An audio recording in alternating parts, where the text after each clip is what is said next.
What's up guys, Coach Alex here. Just want to go through a video with you on a little exercise correction for you of the single leg deadlift.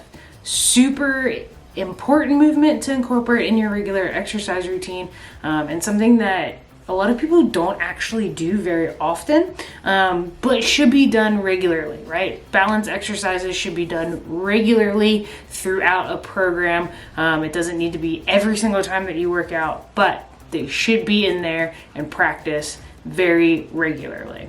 So I want to talk with you through the single leg deadlift specifically. Definitely a movement that we hear a lot of people almost complaining about because they always feel imbalance, right? They always feel like they're going to topple over. They always feel like they're going to fall over throughout this movement. So let's go through specifically one fault or one dysfunction of the single leg deadlift, right? So the video you have here, you'll actually notice that the toes turn outward, right? And when the toes turn outward, they actually create a hip hike, right? So your hip opens up and it hikes open. So that creates a lot of instability through the leg that's on the ground. All right, so I'm gonna actually freeze it here so you can kind of see what's going on. You can see the toes slightly turning out.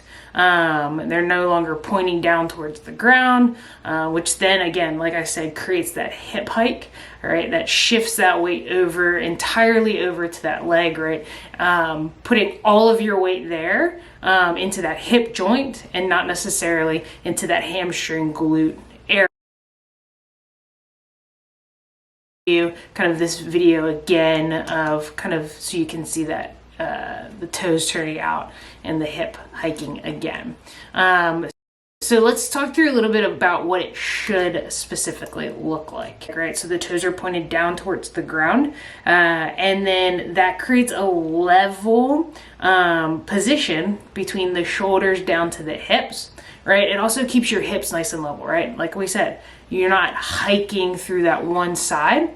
And then you're feeling a little bit more balance. What you'll also see the difference between this photo and the photo I showed you before is that the knee is actually slightly bent a little bit more. So you're actually engaging through that hamstring and using that hamstring, which ideally in a deadlift, that's what you want to do. And so let me show you this video here where you can see specifically the good version of the movement, right? So you'll see it, leg goes straight back, shoulders are level with those hips, and you see a lot of balance through that movement. So if this movement is difficult for you, which a lot of people it is a very challenging and it is a very hard movement to do.